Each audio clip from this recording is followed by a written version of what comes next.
ansarkilib.ir تقدیم می کند. من برادر شهید مفقودالنظر ابراهیم هادی هستم که در سال 61 در عملیات برفرج مقدماتی در کانال کومل به شهادت رسیدم و هنوز از برنامه شما خبر ندارم که شهید شدن نشدن، چون جنازه‌شون نیومده.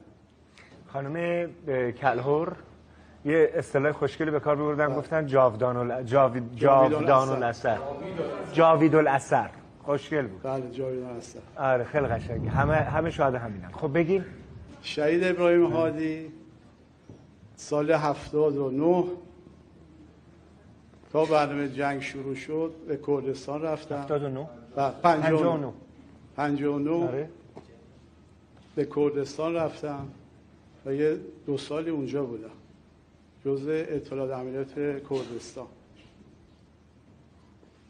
جنگ که شروع شد به منطقه جنوب اومدم که در عملیات برفرج مقدماتی که همون اولی حمله چیز بود، ایشون در کانال کومل به خاطر بچه‌هایی که اونجا مجروح شده بودن ایشون عقب نشینی نکردن و در اون کانال موندن که به بچه‌هایی که اونجا هستن برسن، یعنی از نظر آب و خوراک این چیزا. و این برنامه برای ما خیلی سخت بود، حتی برای مادر ما که همه میگفتن ابراهیم هادی اسیر شده. در زمانی که اسرای ما قرار شد به ایران برگردن، از مسجد در منزل اومدن که گفتن چراغونی کنیم. ما گفتیم ما همچین کاری نکنیم، چون مادر چشم انتظار اگه نیاد ممکنه مشکل براش پیش بیاد، که ما نذاشتیم این کار انجام بدن.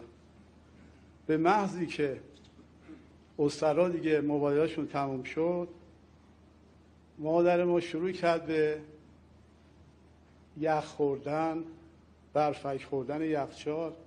ما گفتیم حتما قند ایشون رفته بالا. بردیمش دکتر، ایشونو معاینه کردم. دکتر گفت هیچ ناراحتی نداره. گفت شما کیش هستی؟ گفتم پسرش هست. گفت مشکلی دارم؟ گفتم یکی از پسراش الان در حدود 2-3 ماهی هست که مفقود شده. گفت این خب یخی که میخونه و این برفک های یخچالی که میخوره جیگرش داره میسوزه.